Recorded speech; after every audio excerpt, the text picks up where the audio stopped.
Hello Tuni Kuki channel với se na bon cha ven lem nei vin Tuni ai news za chom chom event na hi le Russia ji a hi US I chanham khana hi alungim tai ti a hi in US keu a hi po in European country ho jong hi nasata lungim a hin tu le tu din mon hi iga vet na hi le Russia le Ukraine ki boy na jong hi a thu hi thip nai lo a hi in tu ma sangjep ma jong chu nasata ki boy now Ukraine gam sunga Linux kitina gam sung ho a jong hi China army ho jong hi amudo ovin Korean hon a kitho pi keu hilo North Korea in a kitho pi keu hilovin China army ho chan ge jong hi akimudo a hi le Russia hin tu a World War 3 kitipen galpi thum na hi ata a bol god hitam ti ho chan ge jong hi mi tampi holim na a chu anakimo in tu ni a jong hi hi chi news ho a ko na hi event na hi le Russian to go na ko na hi mi zo se hi lungim gamova wa noile se na hi I chan ge ya boy na hung ding ham ti ho jong hi mu a hi in phan ma sa chu event na hi le China a hi in US a hi in jet fighter 5th generation 6th generation ti ho a hin bol do win wa noi le sin ho hinga hi I chan ham khana ki thang at na a so of a bol ho jong tampi hin Donald Trump a hung pan zawa jong hi ama min lo na san ge ya jong hi jet fighter ho na se movin 5th generation 6th generation ti a hi ta chu ki te na an a hi in a hin la hi chi Ukraine le Russia ke boya ko na hi Russia hi US thaha na a ko na UN in jong thanei talo a hi lawa hi le Russia hi UN a ko na jong atumbe a da na hi a koido a hi in tu chunga Russia in hi chito bang to gon a hin ne ya missile satellite ho het de hi in van chung langa satellite ki hla do ho hi thum ta a hin hla do vin a hi le hi chiwa hi European country a hi in US a hi in western country ho mong hi nasata tu a hi kichagamo a hi tain ama hon a seina wa chu Putin hin tu a hi planning nasata a bola nuclear hi chwai nu kiti jong le nuclear tiuten nuclear ki seina hi za chuna hi ta chu iga sei wa hi in nuclear ho jong hi space a koi god hitam ti ho chan ge hi thuso ho jong a bolvi ti a hin mi khen khat chu a pha au mai le ase au me ti banga chu mi khen khat chun igel dan wa chu mi zo sin satellite alha so ke China in jong izat ham khat nei US in jong izat ham khat nei Elon Musk in bon ama private na satellite izat ham khat alan skola ip chi po ho pen ta iti mai theo a hin la tu chunga Putin in vai a hop na a satellite thum alha do na hi satellite dang ho ta hin akibang poi ti ho chan ge jong hi US scientists a hi in a hi lo le analytic team ta hon jong hi ta chu research a bol wa a vet no wa hi le tu chunga Putin in hi chi satellite alha do pen hi acha dan jong hi adi boy hi chi wa hi ipi ham khat nuclear weapon ham khat wang hi a koi hin ti a hi nasata gin mona ani vi ti ho jong hi mu a hi in hi chi hi wa noi le sit kiloi khom na dan dung zu ya chu a hi le country khan in satellite I learns ding a hi le chun ki het to ding ke hon hi chi to bang hi announcement ki bol ma sa hi chi to bang satellite ho hi ka hla do govin hi chi satellite hin hi chi a to thei a hi in hi chi a bol thei ti ho hi ki het sa a hi na hin la tu chunga Russia in nuclear weapon alha do hin ti agin mona nasata nei naw hi ipg am tel Russia hin tu chunga hi wa noile si na information I ma cha le hi la thip be cha na hla do a tu a acha dan ho jong hi midang ho satellite hla do ho to hin kibang lo acha dan achung langa acha dan ho jong hi adi poiti ho chan ge hi an sei win hi je a chu tu le tu a hi western country ho hin nasata putin in hi chiwa ama gam sunga satellite thum zen alha do ho hi I chan ham khana western country ho akichat sa ti ho hi mu a hi in pathinin ilung se no ventin nuclear alha do a hi jong le chung langa bo ki jang en tin noi langa hin za da le wang chu ho dinga jong ki hin so na khat hi ding a hin la putinin thil se agel mo mo nga itiam khana western country european country bol cha na ding mo mo a hin bola hi le wang chu leisit hi I chan ham khana hung boy ding hi ti ho chan ge hi mo a hi in hi chi US media keu a hi point media cha chum choma jong hi chi wa hi kiso a hi in a khian khat di awang chu a sei na wa hi a hi secret kiti en ti chu gu thim cha hi chi spacecraft for kilha do satellite kilha do pa hi I chan ham khana leisit a hin to kha ding hi ti ho chan ge ya jong hi headline news za chom choma jong hi heading a koi win muntina di senin western country tu le tu a Russia to kito lo gam ho di set hin tu a hi kichana nasata ani ti ho jong hi mu a hin chi ho a jong hi ga velauchun muntina tu le tu a hot topic mo mo Russia in và nói lý sự hết sa na be hi la hi chi satellite thum alha do ho hi EPR dinga alha do ham EPR man go na EP satellite ham ti sei lo bia alha do ze a hi mi tampin kichat na anei tai ti ho jong hi mo ai ni chi niau cha athu chang ka hin la do hi article lui a hi in hi chi hi masanga jong Putin in nuclear weapon ho a hi lo le satellite ho an ha do ko na jong hi I chan ham khana US government in Moscow in hi chi to bang plan anei in hi chi a plan ho hi wa noi le si a dinga a phat lo na tampi hung ding satellite attack theina thil ho asiat theina wa noi le si ke vai hop na suke thei tampi hung ding a hi ti a jong ana phone do now athu changji na neu khat iga het thei diwa chu hi chiwa hi ka hin ta do hi in ga veleu chun tu le tu a hi mi zo sin satellite ki hla chula mondang danga hi ti kha ti a hi in a hin la tu chunga hi chi Russia leader pan na ato dan Russia in vai a hop dan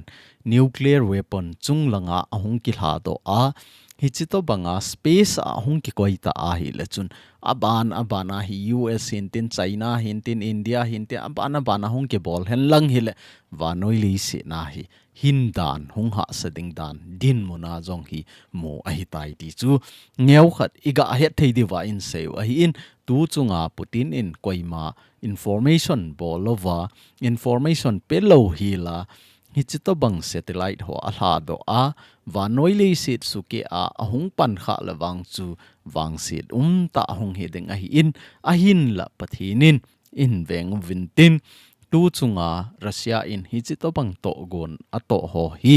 thil phalang ama ho ding bowa aza thei ho thil a hi thei ne dinga chong iga ki het sa wa hi in aphat asit wang chu tu ni chan ge a hi I macha information Russia in satellite thum alha do na hi I macha information umbi se lo hi ti hi I het thei ne diwai ga se wa hi in tu hin ei ho gam sunga Kuki cha te chung chang thu neu cha ga sei lo hen e ho nam sung hi ken kana sei jingin a hi theya hi le jalian na imu theiwa mi noise mi za pia lo na dewa hi to go nei jing hi tin hiti hin vai ke hom hen lang igam sungo hi ta hi vai ike hop lo vai le boy ding hi ti a jong hi topic za chom choma jong hi vel izat ham khat hong ki sei ta in a hin la tu ni a hi idin mono ga tha vet lew hen ku ki ten ki got na ta ki nei nai lo ti a hi in iki got dan ho hi evet na hi le tu ni a hi ithil thu mu hi thil mei hi lo a hi Kuki chate adinga safety mei ki thum a hi po in Kuki chate ipu ipa khanga ko na inamu kha lo ina tup jingu kum izat ham khat ina boy piwa thi san izat ham khat ichanwa long izat ham khat ki zam a hita in hize a chu ku ki cha te safety keu hilovin zalen na inei theiwa ei hon thu inei theina diwa hi to omun kinei a hita in ahin la hi chiwa hi ki got na tu ni a ithil thu mole ki got dan ho hi ikigot mo hi nam a hi lawai le ikigot dan hi di hi nam ti hi hoi ta in ga nong vet lo han di lo hi lai tu ni a isopi u inaw a zatelin a hin kho anapi do wa hi ta in igamin zalen na amu theya igamin separate administration imu theina diule ku ki cha te a dinga ki hin so na le ku ki cha te mi no ya na to ta lo ding Kuki cha te mi banga mi to ki banga ilen theine dewa hi to gon ananewa ei ho sang sanga jong anache masa hi ta in ahin la tu ni a kuki cha te ki got na ho hi ga belo hen khat la khat hung ke boy tieng ole email ma ho to ki boy tieng ole bo i pang khom mo vin ki boy na a lo ting le ei ho ka a boy na ise mo vin masanga ina za kha lo a hi lo le iza kha a hi zong le gam danga thil so ho iga gal za a hi in a hin la tu ni a hi ho gam sunga a hlung ta in nu mei ki su si a ki that na hi ta chu dei lo bola ki bol mi him hin khu khat hi ta ki chep na inei ho hi tu ni a hi ho gam sunga jong a hi tai hi chi ho jong hi ki got naw a hoi lo ja thil thung thei a hi ti hi ka sei do no min masanga ko na ka na sei tai buffer zone mei lei to ikikau hoi ta in iveng bit no vin ei ho sung ki tup na ding isung hi ikisiam tu po wa hi chi ki siam tup na ding jong hi ki got na ne yo hi ti a hi avela ki sei a hi in country zo sin sepei ane in police ane in sepei chu border guard ding a hi in police a hi le veng sung guard ding a hi ti a jong example is at vai ham khat kana sei a hi ta in tu ni a hi ki got na I ma cha ki nei lo hi tu ni I topic pau chu ga nong vet lo chun Putin hi vanoi le si nen atum be a koyu a hi ta in ti chu vanoi le si to ki connection na sumle pai ki thot to na ho zo se zo ki kat ta na hi chi ho chu atum be a koyu a hi ta in a hin la hi chi ka a chu tu ni a jong hi Russia in koima cha information pelawa ama gamsung ding bo ki vet na vanoi hi za ton disconnect ne bol jong leu chun ke ho ka ki hin so thei veti a ama hon hoi ta panala wa tu ni a satellite thum a hin lan su le a hin hla do le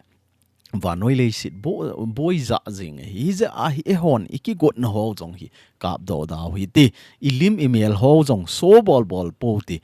ki got na ho jong hi email ma ho vet sa po ti bunker ise mo wa hi le vet sa thal I choi vai le ki posiu thil khat I ga bol vai le social media hla do kal kinga le la hi chi ho hi e ho dinga phat chom na I ma cha poi hi za chu hi chi ho hi bol daw ti wa kiti a hin la tu ni chan ge a hi e ho hin appoint li na hi ga velo chun center government lungel head do phat jong a hi tai ti a hi ka hin ta a hi in hi chi tu ni chan ge a hi e ho hin center government lungel hi he povin e hi chi a ho ma jingin masanga ko na ana ki sei hin gal ti la ko na chunga gen theina ha sat na hung thei a hi nia jong a function poi ti hi bin tu a jong hi function jing a hi in naki gin lo ka van gam hung ding a hi ti to banga chu naki gin lo ka na hin mat do jeng thewa hi za chu ki ging jinga hi vanoi le se na hin lai se a ei dinga hin kho a dinga jong apoi mo pen khat a hi in tu a hi nom ka satai ti a nom ta phat a hi poi tu a jong hi buffer zone is simpi win buffer zone hi mei hlei hon na sata pressure a bol ji win buffer zone su mangna dinga hi center government in to gon a hin nei kit a hi ta in center government in buffer zone in koi pi wa hi in alla do zong center government ni hi di wa hi ti a hi pressure na sata pi ule tu a hi buffer zone su mangna ding hi kanga central government hin na hin to jing a hi in thing hlanga oma hi chilanga central government bon hung zo lova central government thunei na poiti hon jong tu a hi het diu hi a phat le a hundung zu ya hi a hin tol diu kanga a hin tol diu thu in nei lo diu I thu nei na hova a hi ding bang ta a hi lo le thu di ta vai I hop lo wa hi le central government in aban bana in chon diu in tol to diu I chi ting le chun buffer zone jong hi in la do piu le mai lei ho dinga gal zona hung hi pai jing dinga hi chi ti lo wa chu khat le khat ikidem to vin khat nin inam pi a dinga na a hin to ai le khat in iti ka son la thei dem ti a hi pangjing khat le khat ki to sot dan ho jong hi he po vin khat le khat ki kai niam to ding khat le khat ki sei si to ding ti ho zo hi to gon in even youtuber khat nin voice of america azong na tong ka hi ti he de wa hi in ama nun jong na sata inam pi angai lu in inam pi adinga na tong in min pha ho hi a hoi ji po in hi ja chu ka sei do lo wa hi in aman jong na sata bbc reporter nu ka hi ti a hung ki lep ma ei gol hang ho a zo zo wa hin hlema a dei de ya a bol na chung changa wa noi le se na na the thanga hita chu Kuki Chate hi chi to banga hi min noi si ta I bole ti na sei do a hi le a sei se ding ki chu vin inam pi min hita he a choi sa na hi le a thai a mo a pan la a hi le ti a ki pa cha tu lova na english pa wa hoi po in ko ti na khati ti ho I sei ji vin hi chu ho hi inga a phan na hi ei ho le ei ho khala khat ki to sot phan wa hi in tu ni a jong hi igam ina ma dinga pan la nom tam piao me a hin la inam sung chon dan le inam sung din mon hi iki het chino a hi in hi ja ach koi ma chan pan la nom lo a hi a ching a thim lam kai ding jong am poi ti po ti tam pi ma hi a hin la tu ni a hi ipi bola ama hon ama kai nom lo ham hin ma kai yo han lang thu di awai hin hom hen lang hele a son la ding a he do ding tam pi e ho pa wa hi ong a he do ding hi tampi umai hi ze a chu koima ki kum nom lo I tax la ula government in tax ala keu hi talovin government in chenga ala le ki phun na hi in a hin la ei hon ei ho le ei ho sunga 5% sanga tamzo 75% kilazi a hi in hi ze a chu koima hin inam sunga jong hi vai a hom nom ta poiti hi a hi ni za chu iki god dan ho hi adi po na hi thi san ki zop pi itivin e ho hi ga velo chun in zowa jong ka sei ta in gal ahung boya hi le pang khom sau ve I gamu I hu di wa hi ti a hi ta chanu ta chapai ti pan khom sau ahung ki chai ting le e ho ki ka a boina hi pg am tel thi san ki zop pi ho lo hi nang hau kip nahi nang vai phei nahi nang tha do nahi a hi lo vai le nang mate nahi nang paite nahi nang mar nahi nang mizo nahi hi chi ho a I thi san ki zop pi I hin hol teng le I bo yo hi a hin le I bon cha wa hi thing hlanga cheng khom so ke hi ben a hi the ai le thi san ki zop pi khat hi be ti a jong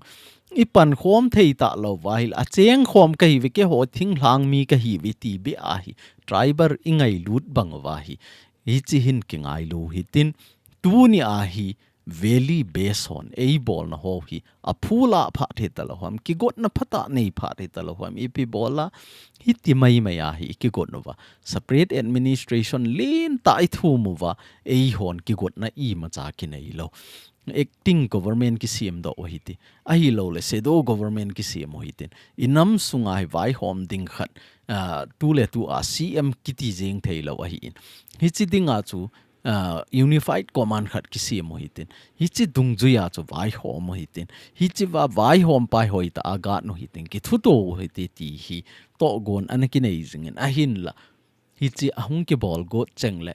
ama ho sanga ahung lit ding kon le ason thla ding hi tampi I hung ki gong jiwen hi je a hi inam piu khang to theilo hi inam piu khan to na dinga tu ni a hi kana me te hon pan ila phan wa hi tai ti chu a china ga sei the wa in tin hi chi chan chu Russia in to gon anei ti lehen satellite thum ahin lens ji ahi US ahin western country ahin European country ahin nasata a lungim na anei tawi ti ho jong hi het thim na diwa in sei hla thei ho hi chan chu ahi in tu nia jong hi kanam mi te ho achai na pena ka sei nom cha hi le iki got dan ho ina to ho I khan to dan ho hi mun tina vet sa phat a hi ta poi tu a hi ei ho sung hi hoi ta ki su tu ma thakhatna Russia in tu chunga western country ho a sok bol banga hi electric current in mat banga ki thing leu denga ki cha hi ta wen hi chito banga hi ei hon jong asung langa ki got na na sata in eva separate administration I thum na ho hi alol hin theina ding te a hi pan ila pha no hi taloham hi ti mai me ya hi na I to pha no hi tam tu a jong hi I PR ho hi ga velo chun I ki jot to now kangui lam ka ki ka a jong hi older apha chinga ki so hin hapta khat sunga thum vei lam hla thei Monday Wednesday Friday lam hla thei e hi tia ana ki sei chu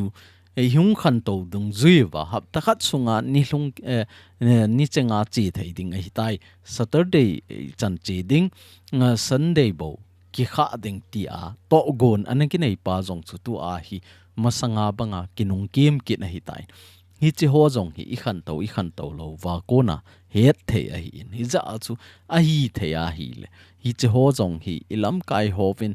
a situation dung zuya vai a hin ho mobile mi pi hin thunun ta a izop ji deu hi to gon machal na le vai hop na mason na thei khat a hi za chu hi chi ho jong hi ingai nep lo dewen kanam mi te ho ken te min hi tu ni ku ki cha te I bon chawin pathinin pathe I bo entin I malangova molso na theile I lungtup ho I molso naw le ku ki cha te adinga zalian na hong hi zota hen ti chu a chaina I ga sei theu hin tin tu ni ku ki chanol vezo se na bon chawin pathinin pathe na bu jing taw hen